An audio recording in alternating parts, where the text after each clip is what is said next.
রাজ্য রাজনীতিতে বারে বারে শিরোনামে উঠে এসেছে বীরভূমের নাম। এবার ফের একবার চর্চার কেন্দ্রবিন্দুতে সেই বীরভূম। একদিকে আবাস দুর্নীতির অভিযোগ তুলে বীরভূম জেলার বিজেপি সভাপতি সাঁইথিয়ার বিডিওকে হুমকির অভিযোগ সামনে আসছে। আবার তারই মাঝে বিভিন্ন অ্যাকাউন্টে আবাস যোজনার প্রথম কিস্তির টাকা ঢুকে যাওয়ায় মুখ্যমন্ত্রী মমতা বন্দ্যোপাধ্যায়ের প্রশংসা করতে দেখা গেল বীরভূমের জেলা তৃণমূল সভাপতি অনুব্রত মণ্ডলকে। অভিযোগ, আবাস যোজনাকে কেন্দ্র করে সাঁইথিয়া ব্লকের বিডিও শ্রী সুজন কুমার পাণ্ডেকে হুঁশিয়ারি দেন বীরভূমের বিজেপি জেলা সভাপতি ধ্রুব সাহা।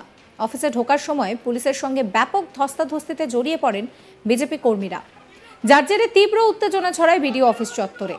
বিডিওকে তৃণমূলের দালাল বলে আখ্যা দেয় বিজেপি, এমনকি বিডিওর সঙ্গে সরাসরি বচসায় জড়িয়ে পড়েন ধ্রুব সাহাও।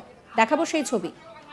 আপনি এতগুলো লোক নিয়ে ঢুকবেন, ঠিক আছে, এটা কোথায় পারমিশন আছে? এতগুলো লোক নিয়ে এতগুলো লোক আমার নয়, এতগুলো লোক আপনার জনপ্রতিনিধি এসছে, আমি 5 জন এসছি, আমার জনপ্রতিনিধি এসছে, জনপ্রতিনিধি আপনাকে আসতে পারে, যাদেরকে আপনি বসানো বলেন আসতে পারে। আর ও আপনি ফালতু সব কথা আপনার পরে শুনবো, আপনার ওইসব কথা পরে শুনবো। ওনাকে বার করুন আপনি কোথায়? ওনাকে অর্ডারলির জায়গা যেখানে ভিডিও সাহেবের গেটে ওখানে রাখেন। আপনারা কোথায় ঢুকেছেন? ওই জন্য আমি এখানে এসেছি। আপনি আপনি ভিডিও সাহেবের কথা বলেন কেন? মূর্তি আপনি কি গুন্ডা?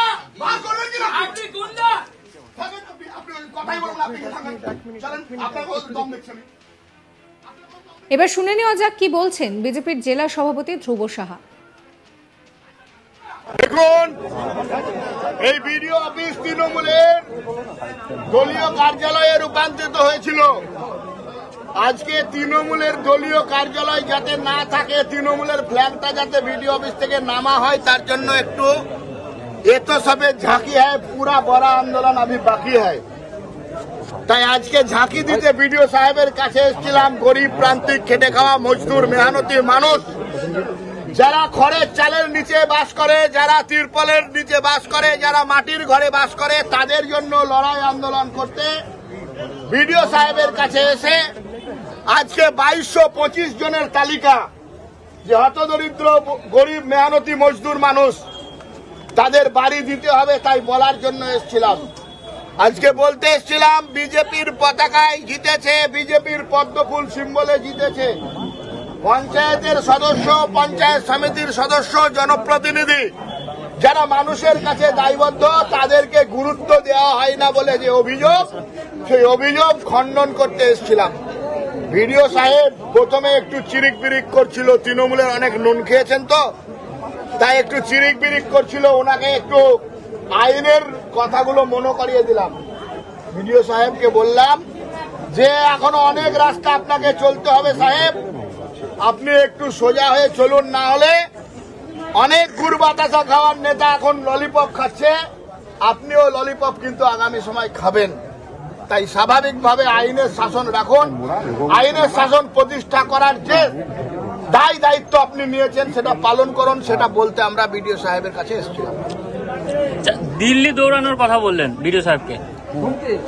দিল্লি, আপনি জানেন এসসি এসটিদের যদি বঞ্চনা করা হয়, দেশে একটা স্বতন্ত্র ব্যবস্থা আছে, প্রিভেনশন অ্যাট্রোসিটি অ্যাক্ট। সেই অ্যাক্টে গরিব শিডিউল কাস্ট শিডিউল টাইপদের অধিকার প্রতিষ্ঠা করার জন্য যেখানে যেতে হয়, আমরা জানি, আমরা পড়াশোনা করেই রাজনীতিটা করছি। আমরা কিন্তু তৃণমূলের নেতার মতো আঙুঠে ছাপালা নেতা নয়, আমরা মানুষের জন্য পড়াশোনাটা দিনরাত করি। দাদা, আপনাকে দেখা গেল ভিডিওকে আঙুল উঁচিয়ে হুমকি দিতে। তৃণমূল অফিস বানালে আমরা কি লেবন চুষবো না ফুলের মালা দিব? আঙুল তুলবো, দরকার হলে আর যা তোলার দরকার সবই তুলবো।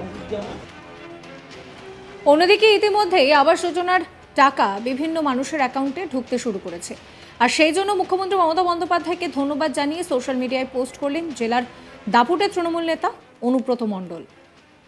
তিনি লিখছেন, কথা দিয়ে কথা রেখেছেন মাননীয় মুখ্যমন্ত্রী মমতা বন্দ্যোপাধ্যায়। আজকের দিনটা গ্রাম বাংলার মানুষের জন্য এক ঐতিহাসিক দিন।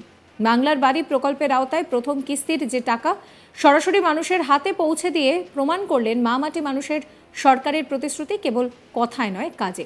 ধন্যবাদ মাননীয় মুখ্যমন্ত্রী মমতা বন্দ্যোপাধ্যায়কে বাংলার মানুষের জন্য এমন উদ্যোগ নেওয়ার জন্য। জয় বাংলা, জয় মা মাটি মানুষ।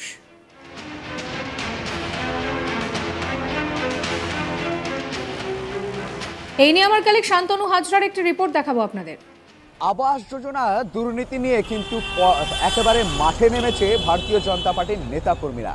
একের পর এক কিন্তু ব্লকে তারা যাচ্ছেন এবং যে আবাস যোজনার উপভোক্তাদের নথি, সেই নথি কিন্তু জমা দিচ্ছেন এবং কমপ্লেন বক্সে জমা দিচ্ছেন।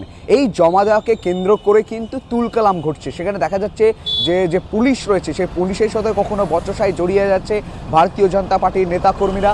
এমনকি যে স্থানীয় বিডিও রয়েছে, সেই বিডিওর সাথেও কিন্তু বচসায় জড়িয়ে পড়ছে। এবার অভিযোগ রয়েছে যে ভারতীয় জনতা পার্টি বীরভূম বিজেপির জেলা সভাপতি ধ্রুব সাহা, তিনি কিন্তু সাঁইথিয়ার যে বিডিও রয়েছে সুজন কুমার পাণ্ডে, তাকে কিন্তু সরাসরি হুমকি দিয়েছেন। আর এই হুমকির জেরেই কিন্তু সকলেই একেবারে রাজনৈতিক মহল একেবারে ভারতীয় জনতা পার্টিকে তীব্র আক্রমণ করছে, শাসক দলের নেতাকর্মী এবং অন্যান্য প্রশাসনিক মহল।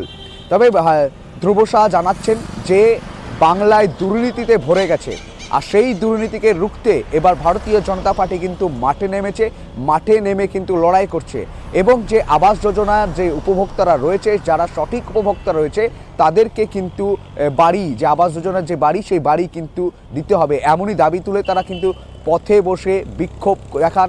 এবং বিক্ষোভ দেখানোর পর যখন বিডিও অফিসের ভিতরে প্রবেশ করতে যান, তখন কিন্তু পুলিশের সাথে বচসা, এমনকি বিডিও দপ্তরে ঢুকে বিডিওকে হুমকি দেওয়ার অভিযোগ করছে বীরভূম বিজেপি জেলা সভাপতি ধ্রুব সাহার বিরুদ্ধে। অন্যদিকে দেখা গিয়েছে যে বীরভূমের তৃণমূল জেলা সভাপতি অনুব্রত মণ্ডল, তিনি কিন্তু ফেসবুকে পোস্ট করেছেন, অ্যাকাউন্টে ছবি দিয়ে পোস্ট করেছেন। সেখানে তিনি বলছেন, মুখ্যমন্ত্রীকে প্রশংসা করেছেন। তিনি আরও লিখেছেন পোস্টটির মধ্যে যে আজকের দিনটি গৌরবময় দিন, বাংলার আবাস যোজনার বাড়ি যে কিস্তির প্রথম 60,000 টাকা, সেই 60,000 টাকা কিন্তু বাংলার গ্রামীণ আবাস যোজনার যে উপভোক্তারা রয়েছে, যে মানুষজন রয়েছে, তাদের অ্যাকাউন্টে কিন্তু মুখ্যমন্ত্রী দিয়েছে। মুখ্যমন্ত্রী শুধু প্রতিশ্রুতি না, তিনি কিন্তু কাজে করে দেখান। মাননীয় মুখ্যমন্ত্রীকে ধন্যবাদও জ্ঞাপন করেছেন বীরভূম তৃণমূল জেলা সভাপতি অনুব্রত মণ্ডল। অন্যদিকে ওনার এই পোস্টকে কিন্তু তীব্র আক্রমণ কটাক্ষ করছে বীরভূমে বিজেপি জেলা সভাপতি ও বীরভূমে বিজেপির যে অন্যান্য নেতৃত্ব রয়েছে তারা বলছে তৃণমূল আবাস যোজনা দুর্নীতি করে বহু কাটমানি খেয়েছে। মূলত তারা ফেসবুকে প্রচার চালিয়ে এই তাদের দুর্নীতিকে ঢাকতে চাইছে, এমনটাই তারা দাবি করছে।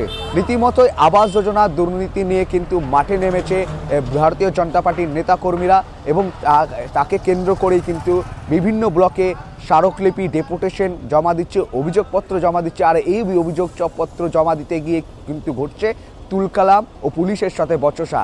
সর্বত্রই বীরভূম জেলায় এমনই দৃশ্য উঠে আসছে। চ্যানেলকে সাবস্ক্রাইব করুন।